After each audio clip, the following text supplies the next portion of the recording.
Now, starting out creating reports can be a little bit overwhelming, so I want to take you through three of the primary reports that are used for many campaigns within Raisley.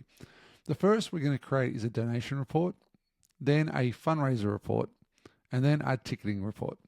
So let's go up to create a report, and we're going to create a donation report. Now, one of the options I have is I can start it from scratch, or I can use the pre-one here, which is all donations. And the difference with this is that this will make sure if I select all donations, it will remove any transactions that may have been ticket orders, because ticket orders are also classified as a transaction. So I want to hit all donations and go next, and I'll just leave it for all my campaigns.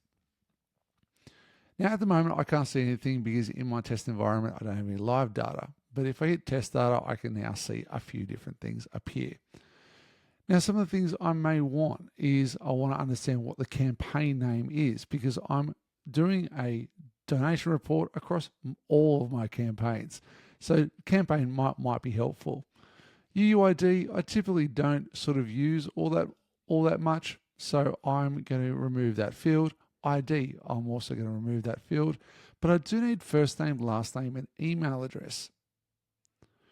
Now, with my donations, I also do collect a message, but I don't really need a report on this, so I'm going to remove this as well. Anonymous, I'll remove that. And that's the space where someone, if they do choose to be anonymous, can use, but I don't really need that for my reporting. Now, date's going to be really, really helpful here. The mode is going to be test, and that's because I'm looking at my test data at the moment. But if I hit filter, I can create a filter. Mode is, and I can see live or test. Now, I typically don't need to do this because I'm already in my test data. But if I wanted to do this, I could simply go mode is live and it'll only ensure that no test data is coming through. Now, processing is going to be important because in this report, I just don't want to report on regular giving. So in processing, I can go create a filter, is once. And that's just going to remove out or save for me or filter out any recurring donations that are in there. Now status, no, don't really need status. Type online, and this can be a really helpful one because if I go create a filter, is online, it makes sure it doesn't include offline donations, and they may be donations that I've added. And so I actually only want to report on online donations that have been made, not any offline ones that I've been making in there as well. Method type, you can have a look at that. Charge, I'm not going to need that one. Currency, I could maybe use that or not. And then we have some of our totals. So we have donation total, I'll leave. Raisley fee, helpful. Gateway fee, helpful. Total. Now you will see that you've got two different totals here. Notice that the total here is including the Raisley fee, whereas the donation total here is only including the amount they actually donated. And so I'm actually wanting to save both of these. What I'm going to do though, I'm going to rename this overall. And by able to giving these little fields new titles, it can be really, really helpful for me as well. I can look at the net, and the net is going to be the donation total minus the gateway fee. And then I also have profile information. Now, this information can be really helpful if doing a donation report on a peer-to-peer campaign, because you can look at all the different profiles that this was made to. Otherwise, on a normal campaign, it may just all be the same. So it really is whether or not you do need this use for peer-to-peer campaign or not. But I'll just leave it there for the moment. And that's not too bad. I've got my donation report. If any time I wanted to actually remove some of the campaigns that I'm reporting on, I can simply go into campaigns, edit selection, select certain campaigns, say donation form, and I've now only got that for this particular campaign, as you can see here, which is nice and helpful. Then I can simply select next and download my report. So that's one option for a donation report. But what about a fundraiser report? Well, fundraising reports are all going to be primarily based around profiles. And so I'm going to hit, at the moment, all profiles. Profiles are the individual pages that are created for anyone who signs up for your peer-to-peer. So let's go peer-to-peer. And we have a few profiles you can see here. Now, there are a lot of different information on a fundraising report. To help, I'm going to call this my fundraising report.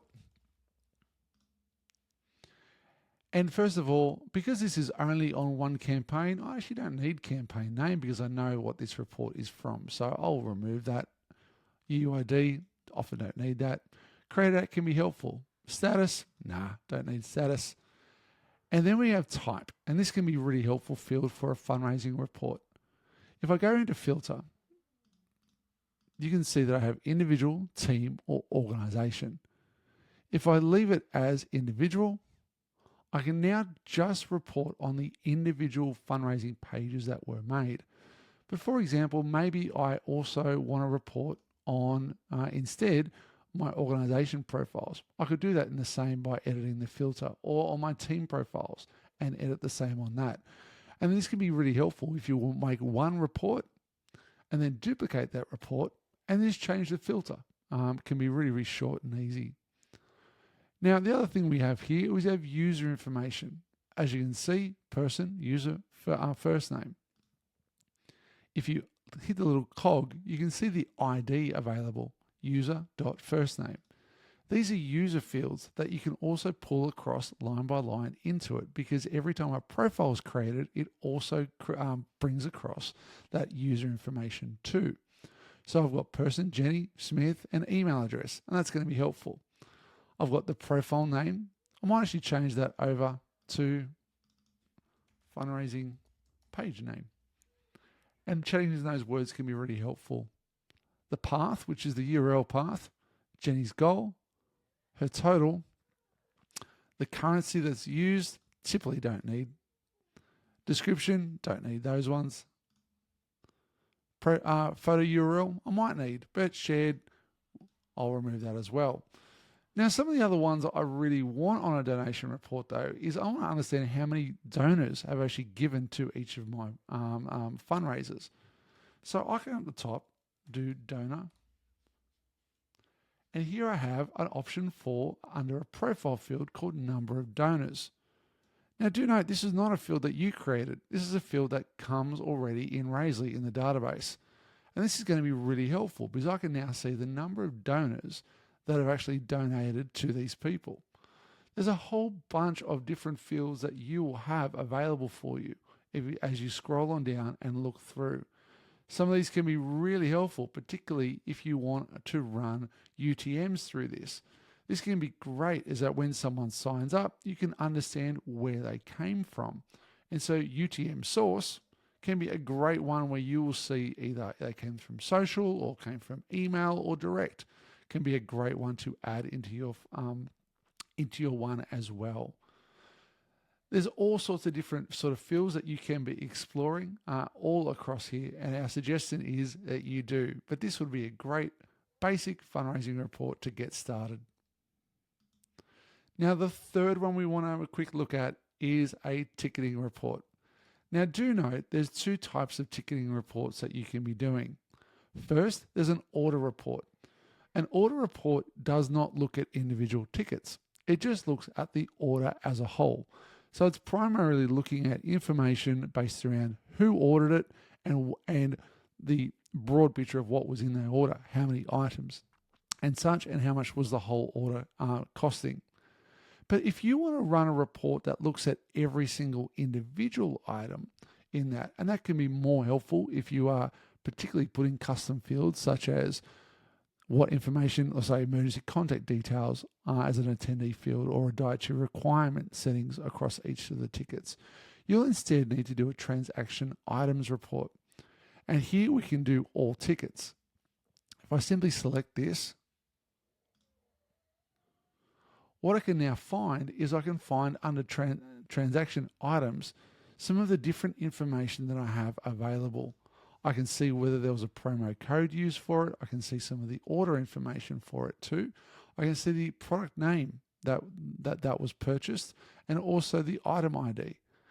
So these things can be really, really helpful as you create a ticketing report. Now, do note, if a person added more than one ticket to their order, say they ordered 3, well, one of the things you're going to be seeing is that their order ID is going to be the same, but you'll see each individual ticket itemized in this report.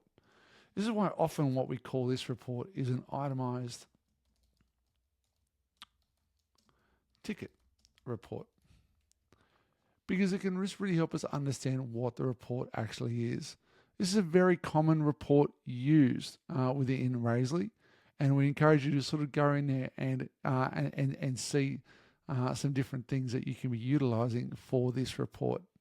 Sometimes you'll just need a general order report, and that's fine, but most of the time a lot of people are looking for an itemized ticket report where you can look at every individual ticket as it stands. So there's a quick little overview on 3 common use cases that we see people using reports for, but there is so much more in Raisely to explore.